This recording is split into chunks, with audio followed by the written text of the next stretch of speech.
Please take this time to find your seat and silence your electronics. Our program will begin shortly. Please take all available seats and move to the middle of the row if possible.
Ain't got no time to be wasting, so here's what I'm gonna do.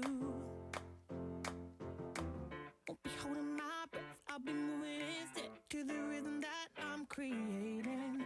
Won't be stuck in my bed, I'll be turning my head to the music that I'll be making. All day, dancing my way, all day, gonna take it to another place, baby. My feet, dancing down the street, my feet, heartbeat, so put on your shoes as we moving to the right, moving to the left. A little out of rhythm, but we couldn't care less. All day, dancing my way, all day, gonna take it to another place, baby. I got a beautiful view, ain't no mountain that's high when I'm next to you. Please welcome your TESOL President-elect, Justin Schewel. I take all your loving, oh, if I had to choose. Won't be holding my breath, I'll be moving in step to the rhythm that. Good morning. I'm Justin Schewel, your TESOL President-elect. Are you enjoying the conference so far? It's great to see everyone here. For many of us, we are one of a few English teachers at our schools or institutions, and it is only when we come together that we feel understood and can explore emerging topics. One of those emerging topics that everyone is talking about is incorporating artificial intelligence, or AI, into our classrooms and lessons. TESOL Press has just released a set of no prep activity cards and a new zip guide on artificial intelligence and English language teaching. And later this year, TESOL will offer its previously sold-out AI webinar series. I encourage you to take advantage of these opportunities. If you have recently attended a TESOL conference, you probably enjoyed ice cream sponsored by Independent Television News, commonly known as ITN. Dan Mills, Commercial Director for ITN, will share with us about ITN's resources available to use in our classrooms. Day ever, the best day. It's the best day ever. The best day Wow, ever. good morning. Look how beautiful you all are this early in the morning. Video is one of the most powerful tools in language learning today. Who here can remember the stories you were told when you were growing up? I'll be honest, my memory isn't that great, so I don't remember all the details. But I do remember the people who told them and how they made me feel. The excitement, the wonder, and the connection. Because the best storytelling doesn't just relay information, it captures our hearts and our imagination. It's how we learn about who we are, where we came from, and how we connect with others. Storytelling is fundamental to being human, and I hope you agree, it's also fundamental to how we learn. This is me, shiny new elastic tie, full of promise, big V-neck, in my first year of primary school. And this is me a little later, around the time Rambo First Blood came out, which I was probably too young to watch at the time, but I think the fashion influence is pretty clear. Just look at the statement I'm making with those trousers and muscle vest. It's around this time I remember our school investing in a wheeled TV set and video player. It was a huge novelty, and sadly a rare one, as we literally only had one for our entire school. But despite the infrequency, I do remember how instantly engaged we all became, how silent we fell when given the opportunity to watch a film in class. It felt different, it felt exciting, and it felt real. And that feeling hasn't changed, because video does something that textbooks can't. Video creates a bridge between language and real-life context. It allows students to see and hear authentic language in action, making learning more relatable, more engaging, and crucially more effective. When students connect emotionally with what they're watching, when they see real people and real stories unfold, the learning sticks and it means something to them. Studies show that students retain 65% more information when learning is paired with visual storytelling compared to text alone. Comprehension improves by up to 30% when students see language in real-world context rather than just reading about it. So, as Justin rightly said, if you've been attending TESOL conferences of late, you may have seen the ITN logo or perhaps grabbed an ice cream, wondering who on earth we are and why we matter to the language learning community. Well, let me tell you. ITN is a factual content powerhouse. It's one of the UK's largest and longest running production companies, founded in '55. We are, at our core, storytellers.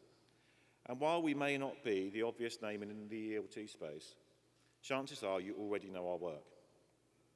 So what makes our videos resonate so deeply? If you've ever taught a course from Pearson, Nat Geo, Cambridge or Oxford University Press, then you've already used our videos. In fact, you've helped millions of learners around the world immerse themselves in authentic English. Whether we're producing trusted TV news that reaches 10 million people every day, a chart-topping Netflix documentary on the Ice Age, or in fact any of the 7.2 billion hours spent viewing our content last year, the craft of storytelling is at the heart of what we do, and we apply the same production values to our language learning. Our expertise is in making content that connects and content that means something to the audience. Let's hear from someone who knows exactly what that impact looks like in the classroom. So there's sometimes hits and misses. I'll plan probably like an hour and a half lesson. They're like, oh yeah, but that video you played was great. Hi. My name is Kim Pepper. I teach ESL at Everett High School in Everett, Massachusetts. I myself am a very visual learner. When I see something, it sticks in my mind more than just reading the definitions on the page or reading an article for a class that's exhibiting the language points that we need. So many of my students have such amazing, amazing stories to tell, and a lot of the time they're just not asked. The video aspect of it really helps to engage a lot of those students who maybe are not as strong academically, but they're really great at just, telling who they are and talking about where they're from. And when we show videos from different countries or show people from different backgrounds and show their different stories, and then we talk about it in the class, and I learn so much about these kids and where they're from and the struggles that they've been through and the positives in their lives. It helps them to open up more as well in a very organic way that you don't see necessarily if you were just be like, okay, tell me where you're from. But when we're watching a video of someone showing what their grandmother cooks or what someone makes at home and talking about their recipes, and then it sparks things in them that will pull out their stories and their perspective, and then they're using the language organically, not in just like this set up way where I'm like, okay, fill in the blank of the grammar point. Like, they're really using it and they're practicing it and they're listening for it. It might be because of what I teach, it may be because it's a bit more fun, but they see my classes as, oh, Miss Pepper, your classes are my favorite ones. I love going to your class because it's fun and it's interesting, it's engaging, we do stuff in your class. I have a strict rule on cell phones. They're not allowed. You can't have the phone in the classroom. They go and sit in the little cubbies over there, and that has to be part of it because, frankly, and most teachers will know, it's an issue, especially in high school. So they're starving for videos, and they're starving to see that because half the time, all they're doing is they're on the different applications that show these videos, and they miss that. And so the second I put one on, they're all like, oh, great, it's like my phone, but big. And it engages them a bit more in the classroom, I think, because they love it. They do. They just love watching stuff and not listening to me. So it's great. I mean, how engaging is Kim? And by the way, I don't know if everyone was here for Missy Testerman yesterday as well. Incredible. No wonder she won Teacher of the Year last year. I'll be honest, if I was in either of those classes, they wouldn't need any video at all because they've got so much energy. But as Kim mentioned, her students are naturally drawn to video because it mirrors how they consume content in their daily lives. And the impact is immediate. They pay attention, they engage, and they discuss. And that last part, discussion, is key. Kim's students don't just passively absorb content, they actively respond to it. They find their own voices and they find their own stories to tell. So this is a fundamental shift from passive learning to active language use. So our videos aren't just about grammar exercises or vocab lists, they're about experience, and it brings the world into the classroom, allowing students to connect with the language in a way that is authentic, emotional, and culturally rich. Kim highlights something crucial. When students watch real stories, they ask real questions. They engage in real conversations about culture, identity, and language. They move beyond the scripted dialogues and into meaningful communication. In a world increasingly flooded with AI-generated and synthetic media, we believe that authentic, trusted content is premium and holds significant value. As many of you are already using our content in your classes, we'd love to hear from you about what holds value and enhances your teaching. So I want to hear, what do you need? What helps your students the most? And how can we make video an even more powerful tool to your teaching? So that's why I'd love for you to join me this afternoon. I'll be giving a pop-up presentation at 4 in the expo hall. We'll be talking more about how to use video in the class to inspire real-world communication with activities like rewriting the script to encourage critical thinking, making choices like filmmakers, again, that's thinking creatively, and social and emotional connections to encourage personal storytelling. I'll be showcasing our brand new collection of authentic video materials that you can access, and I'll be showing you how to do that later. They come with activities, key, vocab, and grammar for you to use in the classroom.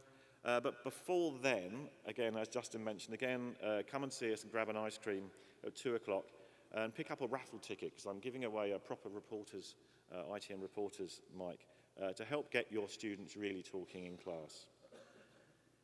So I'll say it again, video is one of the most powerful tools in language learning today. So let's talk, let's share ideas, and let's use it to give our students more stories to tell. Thank you.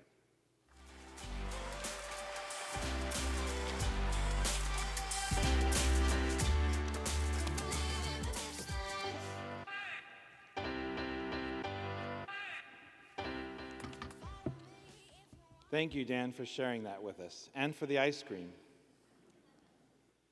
The James E. Elatus Award for Service to TESOL was established in 1987 to honor James E. Elatus for his 21 years of devoted service as TESOL's first executive director. Each year, TESOL awards the James E. Elatus Award to a member who has shown genuine and long-lasting support of TESOL through leadership and service and representation of TESOL's values of professionalism, respect, integrity, and lifelong learning. For 2025, the recipient of this award is Suzanne Pomfroff-Rees.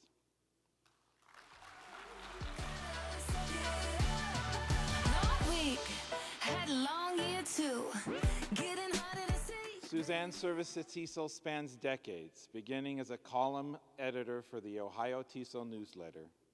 By 2005, she was serving on the TESOL International Association Conference Committee and culminated with serving as TESOL president in 2012. During Suzanne's term as president, she brought a vision for a transparent and effective system of interactions to the board. Under her leadership, TESOL revamped its outdated website and implemented modern technologies for strategic discussions between board members, staff, and other leaders within the association. Since leaving the board, Suzanne has continued to serve when called upon. It is my pleasure to present the 2025 James E. Elatus Award recipient, Suzanne Pomfroff-Rees. I know you're feeling it now. Come on and move to the sound. And keep it going, and turn it up loud. I got a good feeling. Yeah, I'm up on the cloud, ain't coming back down.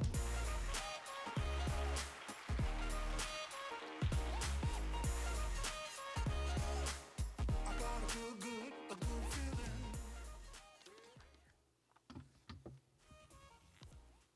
You know, Justin and I are from rival universities, so this is fun. So I am, of course, so honored to receive this award. I'm not going to talk very long, don't worry. But I really had to pause and think about this. TESOL was founded in 1966. It was such a different world. We've made so much progress, so many advances, human rights, language rights. I attended my first TESOL convention 28 years ago, half of my lifetime. I was a graduate student presenting for 20 minutes on an in-progress project, and I was terrified. I hate public speaking. I still do, but I survived. And soon I was attending the annual convention, and it was an annual homecoming of sort. The friends and family I made through this association sustained me through my own graduation, my first job, my next job, and many more presentations. I gradually became more involved in the work of the association. I found a professional home here, year-round, not just at the convention. I served in roles as a newsletter editor, oh, that was the hardest, to convention program chair, and eventually to president of the board. And it was always a labor of love. Recently, we may feel that we've backslid decades, if not centuries, in the work that we do. In the challenging moments that we will face in these next years, I encourage us to hold close in our hearts those values of TESOL that Justin just mentioned: professionalism, respect, integrity, and lifelong learning. Look at the colleagues next to you, in front of you, behind you, online. And remember, when the times are tough, that we are never alone. Together, we must persist. We continue to fight for human rights, for language rights, for our profession, for our students, and for each other. I challenge all of you, whether this is your first convention or your 28th or 29th, connect with someone new. Trade emails, or Instagrams or TikToks or whatever, but tighten those connections around the globe. Because as a community, we are strong. And just as Jim Elatus envisioned, we shall persist. So I thank you all for this award. I thank those who nominated me. I thank those who first encouraged me to join TESOL and the association and the profession. And I thank the Elatuses for having a bright vision for the future. Enjoy the convention.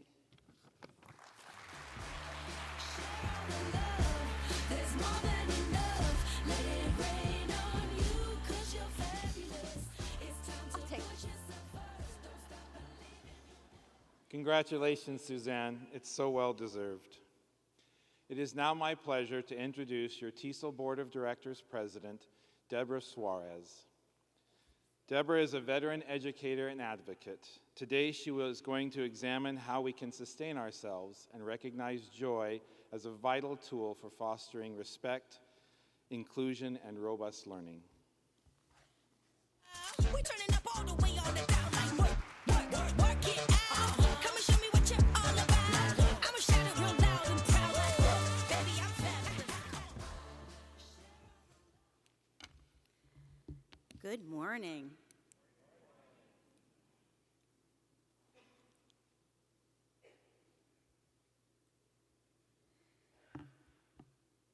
Thank you, Justin. Thank you, Suzanne.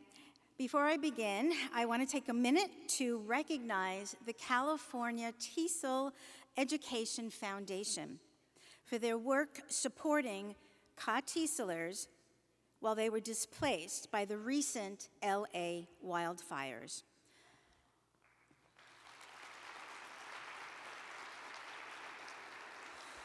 We all watched in horror and disbelief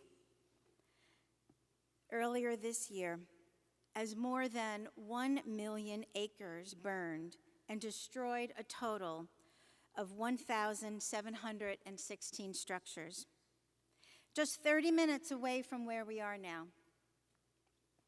Experts agree that it is best to support recovery efforts by giving direct funds rather than goods. And a California-based nonprofit, Direct Relief, takes it even a step further. And they say it's very possible to make a direct connection to a family in need to know exactly where and who your donation is going to.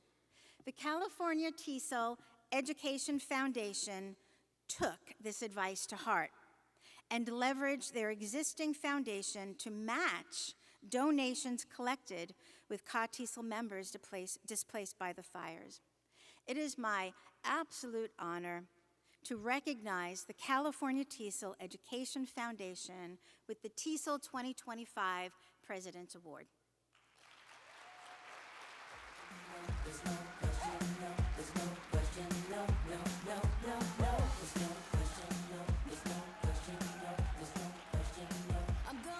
Accepting the award on behalf of the foundation, we have Margie Wald, board member, Susan Gear, president of the foundation, and Son Hong, president of California TESOL.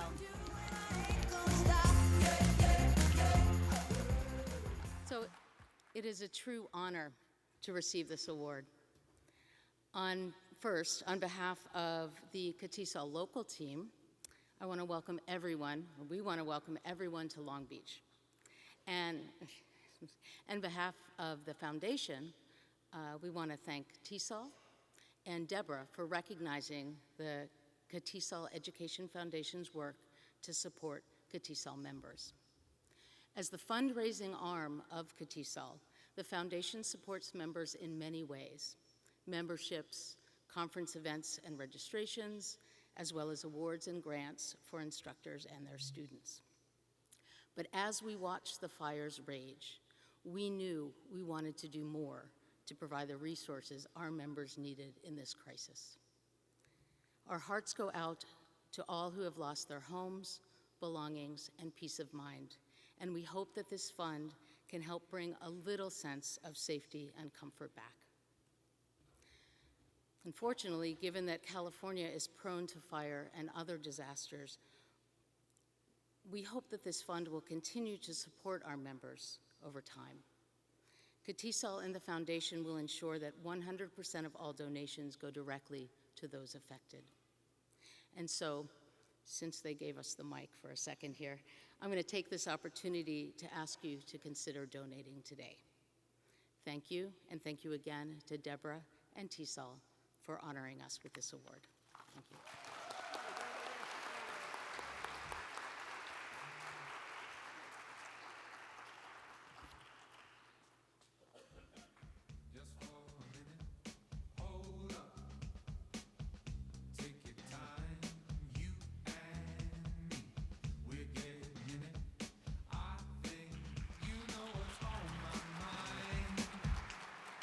Feeling good, just like it should. I'm feeling good, just like I knew it would. I'm feeling good, and I've tried. So here we are. I don't know if we're at the middle of the conference or getting toward the end of the conference. But here we are, at least here I am, for the President's address. When I first became president last year, I spoke to several past presidents. And one of them shared about the presidential address. I said, I don't know what I want to do, any thoughts? I reached out to lots of past presidents for advice, to build on the wisdom that's come before me. And one past president said to me, you know, there are a lot of things you could do. You could do a panel, you could do this or that. But she said, when you give a presidential address, the members want to hear what the president has to say. And I took that to heart. And so it was also very uplifting. It was very powerful for me because I thought, well, what do I really want to talk about? What do I want to say to each and every fellow member? And she also said, when you do it that way, when you think about what your members want to hear, it opens up about you. Show up in that space as uniquely you. I'm a teacher. I love showing up as uniquely I am, as you all do too. And I thought about it, and I said, you know what? I love TESOL. I love TESOL. I love the association. I love the field. I love my colleagues, my students, the work. I'm going to talk about joy. So a year ago, I set out on the journey to capture a better understanding of joy in our profession. I decided to take a look at the engagement of joy in our profession. And as I usually do when I start a new inquiry, I go to the library, I do research, I talk to people. So for the past year, that's what I did, talked to a lot of folks. I had my presentation put together back in January. I piloted it with my colleagues at the Ecuador TESOL conference, and I let them know, hey, this is gonna turn out to be the president's keynote in March. And we piloted, and things have happened since then. So today is a story not only about how I'm uniquely showing up as your president with a message of joy, but I've also responded to a couple of things that have been happening for the past couple of months, and Suzanne has alluded to them. So this is Debra showing up to share her thoughts.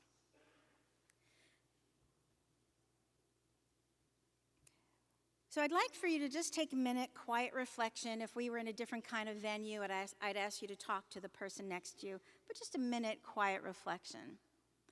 Why did I become an English language teacher? Just think about that.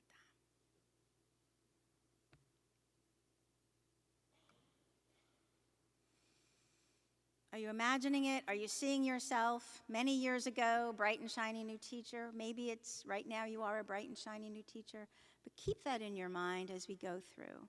Why did I become an English language teacher? So over this past year, I've spoken to a lot of teachers, and I've asked them this: why did you become an English language teacher? And let me share with you, when you are with a group of English language teachers, and you ask this question, this is a question that we all love to talk about. And when you ask this question, what comes out is not just the career path. Oh, you know, I took these classes. That's not what we talk about as ESL teachers, as teachers of multilingual learners. We talk about what we love. We talk about a sense of mission and purpose. So I do suggest that you talk about this with your colleagues. Why did you become an English language teacher? Because you will get the most amazing stories and thoughts. So sharing a little bit about what I learned that we come to the TESOL profession from different paths. Now, I'm not sure that I have ever met an English language teacher who started out as an ESL teacher. I don't think I have. You're all laughing, you get it. Okay. Personally, my original goal was to become a professor of English literature. And when I started teaching at Hunter College as a writing professor, yay, Hunter College, I was a writing instructor. I was an adjunct writing instructor. I was in my PhD program in English literature. So of course they give me the most struggling students to teach writing to. And in that class, I had what we called ESL students. And I didn't know anything except one thing. I knew that I didn't know how to teach them. I knew that I wasn't really servicing them. And that's how I began my journey. And then as soon as I started exploring further the field, I just loved, it just connected with my love of language and culture. And I owe a debt of gratitude to Ann Rames and Kate Parry. They were my senior professors at that time. But ask somebody, how did you get into the ESL field? We come from many different paths. So one person I spoke to started out in France as a fashion designer.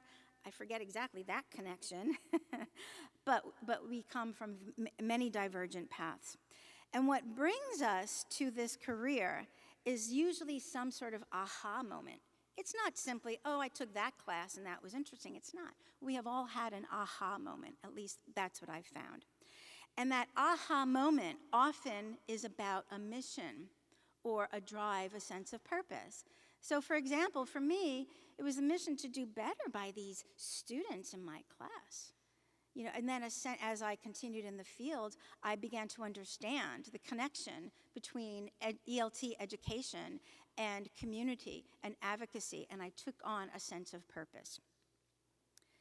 And as I spoke with teachers, I realized that very much we share that, but there's more. There's more. We came to this path as an ELT teacher in a very different way. But we landed on it with a sense of mission, a sense of purpose, but a lot more. And the a lot more is love and joy. The a lot more is, I love languages. I love cultures. I love learning languages. I love being with people from different cultures. We, my dear TESOL family, come to our field out of love. But there's more. And we come to our field and to our students and to our families and to our communities and to each other in a sense of joy. So let me share a little bit about some of what other teachers have had to say, some of what they've shared with me.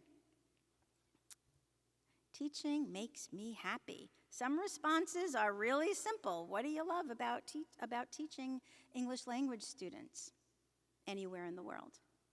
Some of the responses are quite simple. It makes me happy.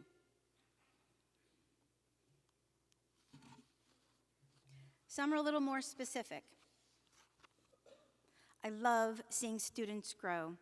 Seeing students grow gives me joy, a sense of progress, that what effort we are putting into the soil, the effort that we're putting into making a nice warm space for that plant to grow, the effort of the watering, of making sure we put it in the sun and adjusting the plant on the windowsill to get the right amount of sun, all of that effort that we put into our students and our classrooms as teachers gives us joy when they grow.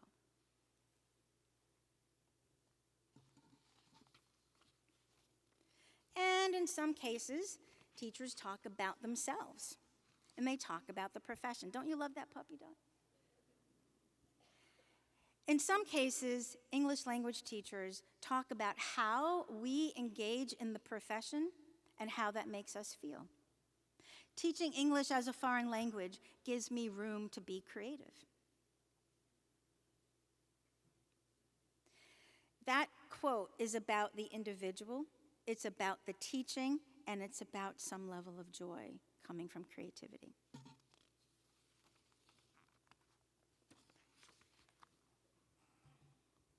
And of course, we can't talk about English language teaching without talking about culture. I feel a surge of joy when my students use their language skills to connect with other cultures, with other students, to become more global citizens. Global citizens in the global world that is our classroom, but global citizens around the world as well.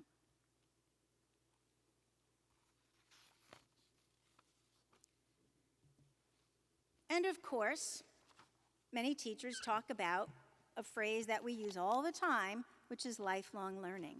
I love to watch their curiosity grow. I know I'm instilling a love of learning. So we impart lifelong lessons, and that gives us joy. That gives us happiness. Imparting lessons that we know those students will carry with them for the rest of their lives. And of course, there's the summer vacation. That gives us a lot of joy when we're able, if we're able and we're not doing summer teaching, but that gives us joy to recharge, to do professional development, to get together with our fellow colleagues, and to prepare. That's when we'll clean up our classrooms, we'll hang new posters on the wall, and maybe a little bit of sitting by the pool and eating watermelon and drinking juice.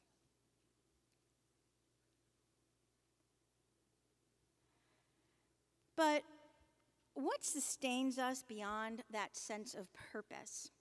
And as I talked to more people and more teachers, and I thought about my own experiences, what I came to understand is that teaching English for speakers of other languages is very much a service-based and mission-driven profession. As English language professionals, we find our purpose in teaching, and that purpose motivates us. But what keeps us going? What keeps us coming back? What keeps us coming back? And as I spoke with more folks, it's not the mission. The mission gets us started, and yes, the mission motivates us. But I think that we can explore, certainly, this sense of joy, because it was coming out of what you all shared with me. When circumstances become difficult, and when the stark challenges of our work appear again and again and now, we are made stronger, not only by a sense of purpose, we are made stronger because of that joy that we have in that work. And we are made feisty when that joy is threatened and taken away. So let's talk about the concept of joy in the TESOL profession. So 12 months ago when I began this journey, I was happy, okay? I was really happy. Things were good, lots of hard work. But I posed the question, can joy, if we imagine joy and reimagine joy, can it reshape our profession of second language teaching and learning? So I thought about this and I explored this further, and what I thought about was, well, let's think about this. Let's see what kind of a framework we can put together. So I thought to myself, what are we concerned about as English language teachers?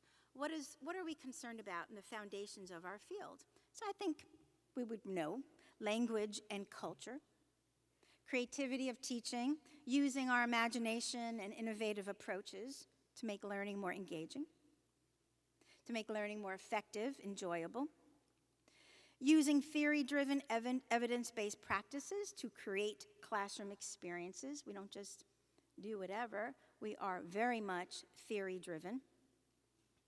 And of course, leading and advocating. This is a huge part of anywhere we are in the world if we're teaching English language, because we always are advocating for our students. Do they have the resources they need? We're advocating for our parents. Do they understand the schooling system that they're in, etc. And then, of course, professional development, creating professional spaces. Now, I know each one of these areas can be delved into much more deeply, but this is what I created when I thought about what are the basic foundations of what ELT teachers, the ELT profession, is concerned with. All right, and then I took a little further, and I said, well, let's kind of think about joy. How can joy help us reimagine our profession? And so you have on the one side those basic foundations, and then you have on the other side relationship with joy. So, if teachers, educators, ELT professionals are concerned with language and culture, how does joy figure into that? And I would suggest exploring the language of joy. As teachers, we're creative, we're innovative, we seek ways of engaging our students. We're always trying to be creative. And for me, when I think about joy, that relationship is composing a creative life. Composing a creative life, which is what I think we are doing here, receiving professional development. It's what we do when we talk around the lunchroom with our colleagues, and it's what we do when we go home and we speak to our families. It's what we do when we have moments of quiet reflection and we think about our day, we meditate, and it's what we do when we engage in our hobbies, when we do ceramics, when we go jogging. We are composing a creative life, and that life is holistic. It's us in our classroom, but it's also us out of our classrooms, with our families, with ourselves. And when I think about the foundation of the theory-driven, evidence-based practices of our profession, we are a profession, well, I think about pedagogy. And I think about, can we cultivate a pedagogy of joy? And what does that look like? And how do we enact that? And when I look at the foundation of teachers are leaders and advocates. How do we lead in joy? We can lead in anger. We can lead in disbelief. We can lead in lots of ways. But what happens when we lead in joy? And then finally, looking at our creative spaces, professional development. How do we invite joy into professional communities? So it's my framework. And then again, continue to explore, continue to talk to folks, continue to talk to teachers. So this is kind of what I worked out, these 5 areas: the joy of TESOL, exploring the language of joy, composing a creative life, cultivating a pedagogy of joy, leading in joy, inviting joy into professional communities. I was so happy. This is what I was exploring. You want to have a happy research experience, make your topic joy. So let's talk for a moment about the language of joy. We talk about the language of math, the language of science. And the other day I was on an AI panel and we talked about AI literacy. How about we start talking about the language of joy? What is joy? Positive emotion, feelings of happiness, delight, and pleasure. We could come up with lots of synonyms. But what does this look like in the classroom? In the classroom, joy is that moment of connection, right? Excitement, discovery that lights us up. Our students, children, adults, they're each a little light in that classroom. And we are experiencing joy together of insight, maybe struggle, and on the other side of that struggle, we light up that classroom. You know that, you've seen it. The language of joy is related to motivation, creativity, and engagement.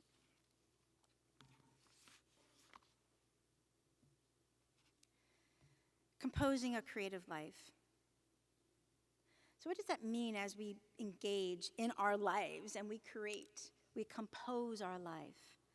Well, we're embracing challenges. We're trying new things. We're making time for creative activities. We're surrounding ourselves with like-minded folks, other creative people. And you know how that works when we go to a TESOL session and somebody presents, somebody asks a question, and we say, oh, let me piggyback on that idea. Oh, that's a good idea. It makes me think this way or that way.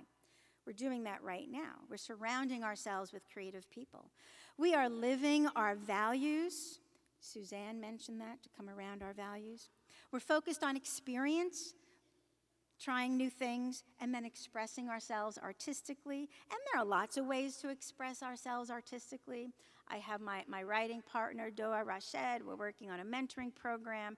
And we came up with the idea to have our mentors imagine a metaphor. And she's like, Deborah, don't make me draw stuff. Don't make me draw. I was like, there are lots of ways that we can engage in metaphor. There are lots of ways of being artistic. But the thing of composing a creative life that I've come to understand is that it's holistic and it's ever evolving. And what does that look like in the classroom? A classroom that is student-centered, hands-on learning, engagement, and where we are learning together. I have a lot to say about cultivating a pedagogy of joy, but I can't say it all right now. But to share some, and I do want to bring some of those voices that I've spoken to. So cultivating a pedagogy of joy, what are some teachers saying? Well, these are themes that I've pulled out from my conversations. So for example, cultivating a pedagogy of joy can include modeling joyful teaching practices. So a student shared with me, in each training a teacher shared with me, in each training module, I lead live demonstration classes that use fun, interactive methods. I model activities, play games, role-playing, and I emphasize how these approaches can transform language learning into an enjoyable experience, having fun in that classroom. Celebrating small wins. A quote from a teacher. I set aside time each week to acknowledge student achievements, no matter how minor. If a student who usually struggles finally grasps a concept, we make it a big deal. It recharges my energy and reminds me that every challenge is worth it. What about finding joy in student connections? A teacher shared. I find balance by focusing on relationships with students. I make it a point to have casual conversations. I check in on their weekend. I ask them what they love to do outside of class. I ask them what brings them joy. And when challenges arise, I try my best to make connections with what that student loves. Joy and mindfulness. A joyful game can be followed by mindfulness and reflection to help students transition back to work. So as teachers shared, I give my students mindful activities like breathing or journaling, but then I also help them to develop self-regulation skills that they're going to need to embrace learning and to love learning fully. And finally, connecting language learning with music and movement. This is an idea that's been around for as long as our field has been around. But we can bring in the idea of joy, that we integrate joyful practices. The use of music, the use of movement, playing a song of week, playing songs that they enjoy themselves. So, leading in joy. Building a positive classroom, leading in the classroom, building a positive culture, but also leading outside of the classroom, building a community of advocates with our learners, but our parents and our inner and outer communities. Inner communities might be the community around the school, other teachers, another school, and then of course outer communities would certainly include building a community with other like-minded organizations, like-minded individuals, perhaps your representatives, your governmental representatives. So this is my framework. Had a lot of fun. And then inviting joy into professional communities, using creative lesson planning, tools, practice, gratitude. I'm going a little quickly because I got a lot more to say to you guys. All right, but you get the point. You can read this slide. All right.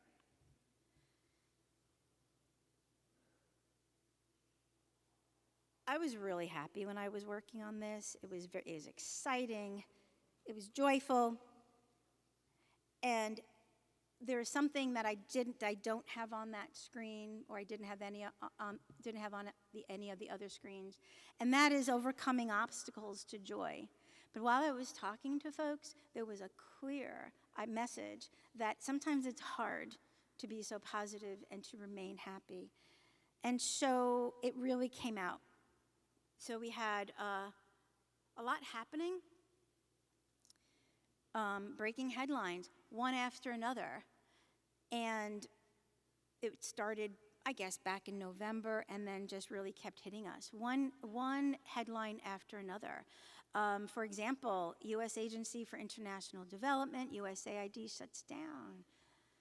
Another headline, civil rights, research and more. What's hit hardest by the massive U.S. Department of Education cuts? Breaking news, drastic cuts to the U.S. State Department. Headlines starting to really hit home. Political divides shape educators' views on English language learners. My community is divided. Congressional budget cuts threatens hitting all different directions. Free school meals for millions, even at the community college level, and coming into our states. Find out how much federal education aid your state could lose. Those are real headlines. I didn't make them up. So here I am preparing for my presidential plenary, probably the highlight of my career, maybe the most important presentation I'll ever give, perhaps. And I'm talking about joy, the joy of TESOL. I'm showing up in Long Beach to talk about the joy of TESOL. But what I'm feeling is this, and this is something, a picture I made with ChatGPT. I described how I was feeling as a God did.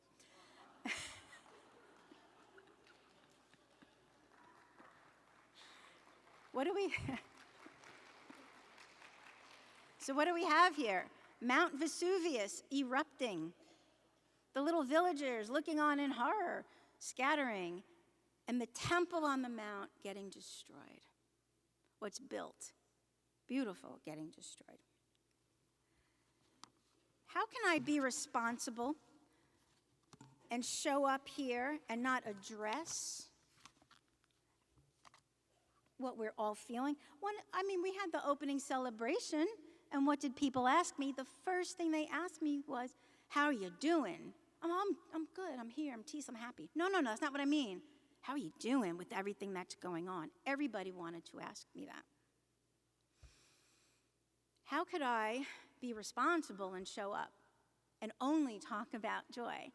And so for the past 2 months, frankly, Juliet gave me tissues to bring with me just in case. All right, thank you, Juliet. For the past 2 months, frankly, I just was thinking, how can I show up and not be tone deaf? Can I even do my presentation on joy? And then I started even wondering, so it put my framework to the test. And I started wondering, is this even a framework, right? Obstacles to joy, joy is going to help. And so I went on the path. And here I am, and you can see I still have this topic.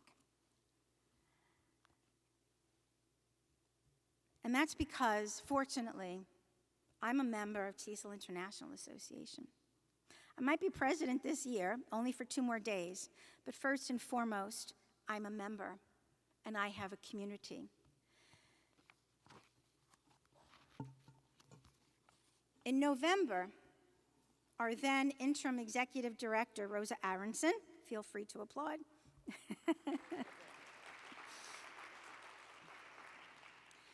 and our director of advocacy, Jeff Hutchinson, said, we got to attend to, let's free to applaud, Jeff. Look at the date, November 20th. Got together a webinar on U.S. policy priorities for English language teaching educators and multilingual for ELT educators and teachers of multilingual learners of English. And Jeff right away pulled this together, brought me in, Kia Johnson from Cal, and Darryl Blah from English USA. Immediately had this conversation, and Jeff has been leading these conversations since then. As a matter of fact, today at 2:30, there is a session looking at the U.S. federal process for current legislation and appropriations in the 119th Congress. TESOL has been vocal in speaking up for multilingualism, speaking up against defunding the Department of Education, and on behalf of multilingual learners of English. TESOL is also, this is something you should know, some new information, TESOL is also working to launch a legislation tracking tool on TESOL.org, which will help with advocacy planning. And of course, we have advocacy days scheduled. Whatever your political leanings are, TESOL comes around the values that we all share, especially in times of crisis. And I'm going to talk a little bit more about how this is not just about U.S. advocacy. To think that this is a U.S. thing only is to look at the world in a very narrow way. TESOL isn't just about U.S. advocacy. For example, we had a panel yesterday elevating the ELT field globally. And we had affiliate leaders from TESOL Spain, Tanzania ELTA, Ho Chi Minh City TESOL. So sessions like these are continuing, and it's a great way to showcase that this is not just a U.S. problem. What else did we do? We issued statements. For example, the statement on designating English as the official language. You go to the TESOL website, you will find that statement. Other sister organizations such as AAAL, such as American Federations for Teachers, NABE, they also come out with statements, and we endorse them, and they endorsed ours, so we're not alone. So this was going on. Now, let's see, what date was this? I believe it was March 12th. I got this text. It was about 10 o'clock at night, March 12th, and I remember the date because March 12th, 2012 is when I started working at the U.S. Department of Education. I worked at the U.S. Department of Education for many years, as many of you know, and then I was in the White House for a couple years. But March 12th was an important date for me. It was my anniversary.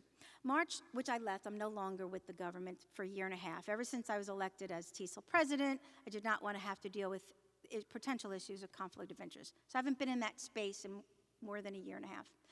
But March 12th of this year, just a couple weeks ago, I got this text, 10 o'clock at night. Hey, Deb, today the axe fell.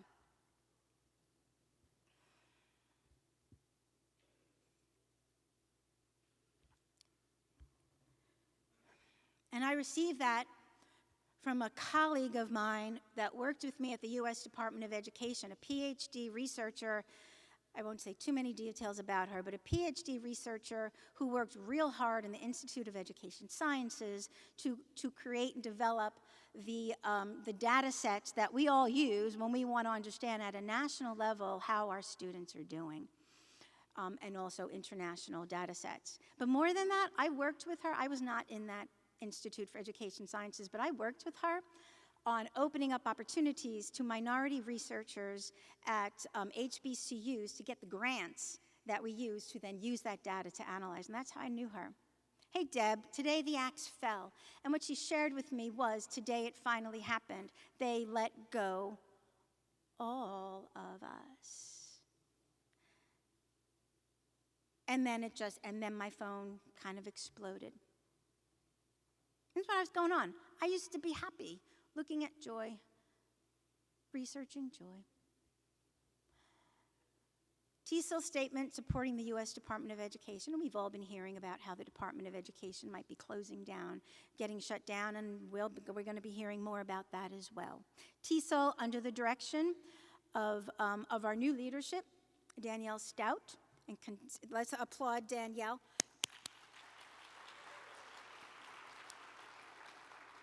Danielle, by the way, Danielle started, her first day was like January 21st, I think. something like that? Yeah, and if you know the situation, that was when it all started. And second day, she's on calls with our partners. Okay. And of course, continuing with our dedicated staff, we released this statement supporting the Department of Education. More than that, I am so proud of this effort. I am so proud of this effort. Very soon, the staff put together a survey. Many of you filled it out, and it was, got a few minutes, take this survey. We want to learn how the U.S. administration cuts, cancellations, and pauses of English language, on English language education affect you. Many of you filled it out. I know I spread it far and wide. Guess what? We got over 700 responses, over 700 responses. And I want to share with you that as your TESOL president, I've read every response more than once. I read several times, and I worked with that data, and I really read, and I pulled it out, and I try to understand, and I'm going to share with you about us. What did all of you have to say? What did we have to say? Let's take a look at that. Okay, first of all, important. We are from around the world. That survey was sent out asking how has the cuts or the potential cuts in U.S. funding affected you? And look where we got answers from around the world. Africa, Kyrgyzstan, Morocco, New Guinea, Pakistan, Peru. This is not a U.S. only issue. This is our issue. How about this? What educational sectors do we represent? So these were what we had offered as choices: primary, secondary, other, and this. Pay attention. Look at what we got. This is who we are. Early childhood, middle school. It continues. Post-secondary, higher, tertiary, pre-service, undergrad, teacher ed, graduate level. It continues. This was the other. English Institute. Language education program sponsored through SUS funds. What sector am I in? U.S. Department of State funded language program in my country. What is the sector? Who are we? Adult ed, basic ed, adult schools in a K-12 district, community adult ed, adult literacy, community education, refugee resettlement, civics education, citizenship and naturalization. That is who we are. That is us. What else? What are the other sectors?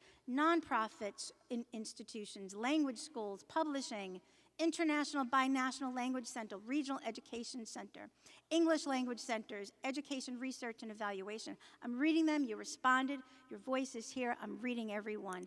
Education Support Center, embassy staff and language training, technical education, principal training, public libraries, vocational technical ed and language assessment. Okay, what roles are we in? Look at the roles that we're in. We're not just teachers, we're volunteers, we're consultants, we're administrators, entrepreneurs, retired but still working, coaches, English language specialists, university adjuncts, private tutors, students. We had students respond to this survey, program coordinators, counselors. Now here's the biggie. What's the impact on your project that's been paused, canceled, or threatened? What project has been paused? Now you read that. This is what is no longer happening or is in danger of not happening. I want you to read it because I want you to have it in your own voice, in your own mind. Read through.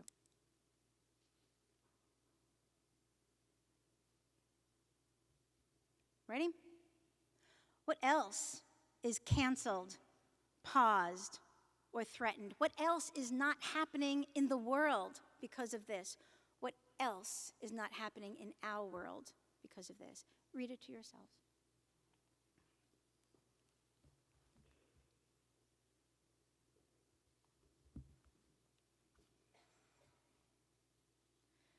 From this, what is lost? This is what you said. These are your words. What have I lost? I've lost reliable resources, new methodologies. I'm not able to attend TESOL. I'm not able to get my professional development. What else is lost? Educational technology. I've lost a community of teachers. The investment I've made in research and teaching, remember some of these projects were cut off in the middle. I've lost that investment.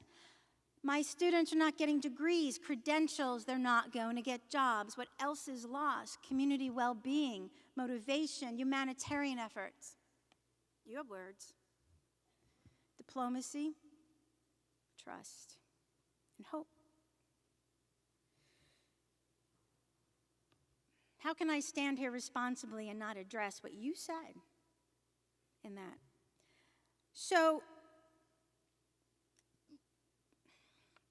I'll tell you more about this at another time, but for the purpose of this moment, there is something that when I go back to in my life, and that is something that was written by this woman named Dr. Julie Lively. We were brand new assistant professors together at the University of Alabama, Tuscaloosa. She was a year ahead of me. It was my first year. I think it was her second year. And Dr. Julie Lively was asked to write a talk for the college ministries about faith seeking understanding. And they asked her, what is a burning question? If you were to deliver a last lecture, what is your burning issue that you want to deliver? What is your last lecture? And so she worked on it. I remember she was telling me, how this really affected her. She was 32 years old, 33 years old. And she said, if I were to give a last lecture, what do I want to say? Oh, it was really affecting her. And so she decided to make her question this. Now, this is 1999, okay? Is what I do as a researcher and teacher every day based on what I hold critical in my life? And she asked, I am a white woman, middle class, highly educated, doing research on and with minority teachers from the borderland between the U.S. and Mexico. What am I doing as a researcher? Is that consistent with what I hold near and dear and critical in my life? And so she wrote the most amazing piece of scholarship I have ever read.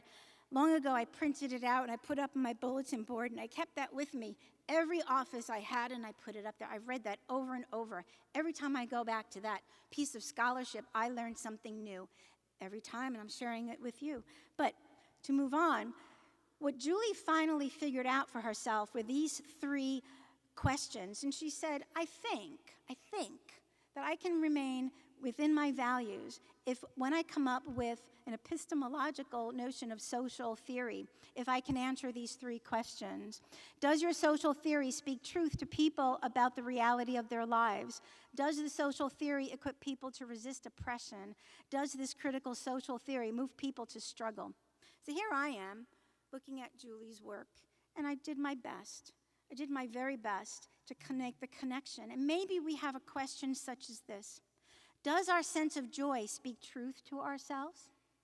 All those quotes I read to you, does it speak truth to yourself from the teachers? And does our reclamation of joy empower ourselves and others to resist? So I redesigned my framework, and I added the last 2 points. A joy of TESOL includes overcoming obstacles, and the joy of TESOL includes reclaiming that joy when it's taken away. Do we have a right to reclaim joy? I don't know.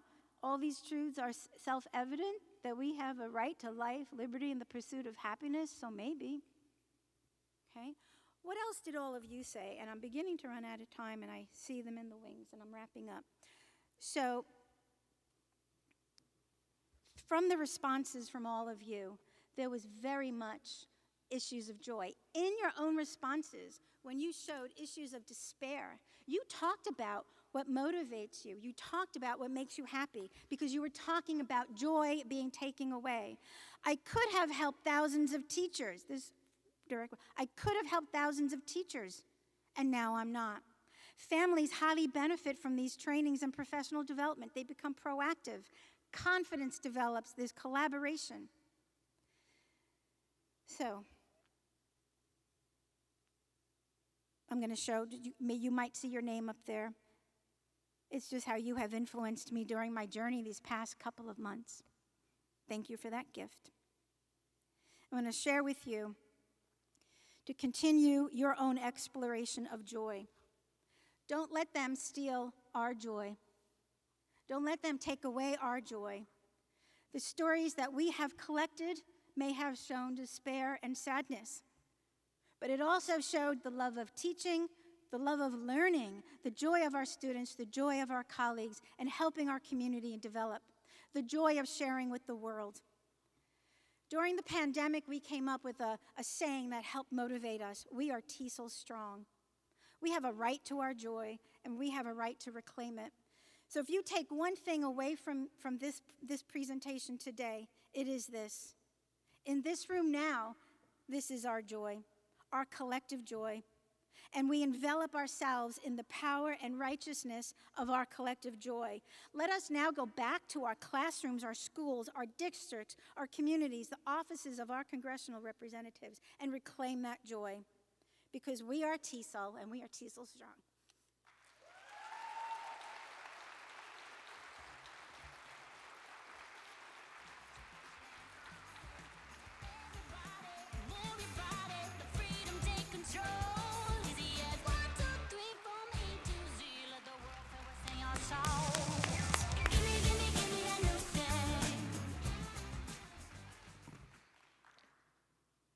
That was amazing. Thank you, Deborah, for that rousing address to all of you. Just a reminder, I am Danielle Stout, TESOL's new executive director. Thank you. I think now I'm officially not anonymous anymore. So again, thank you, Deborah, for reminding us there is joy in what we do. Next year, TESOL International Association will come together in Salt Lake City, Utah to celebrate TESOL's 60th anniversary.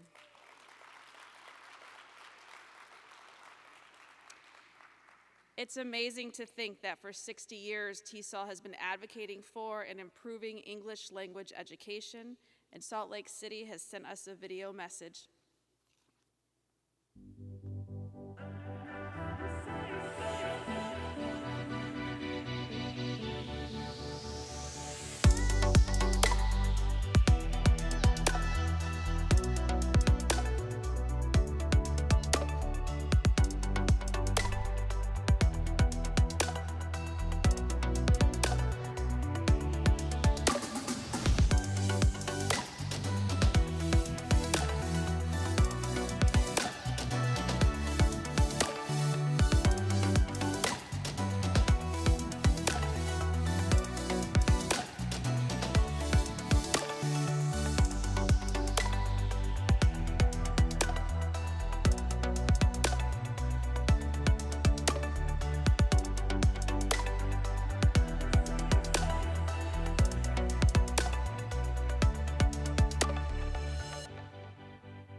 Thank you, Salt Lake, for that warm welcome. Salt Lake City is providing a raffle prize covering hotel and travel to TESOL 2026 for one lucky winner.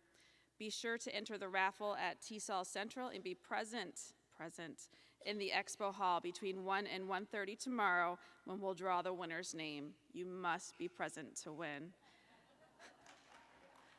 Thank you again for joining us this morning. Now is time to head to your next sessions, and I hope to see many of you throughout the next 2 days. A change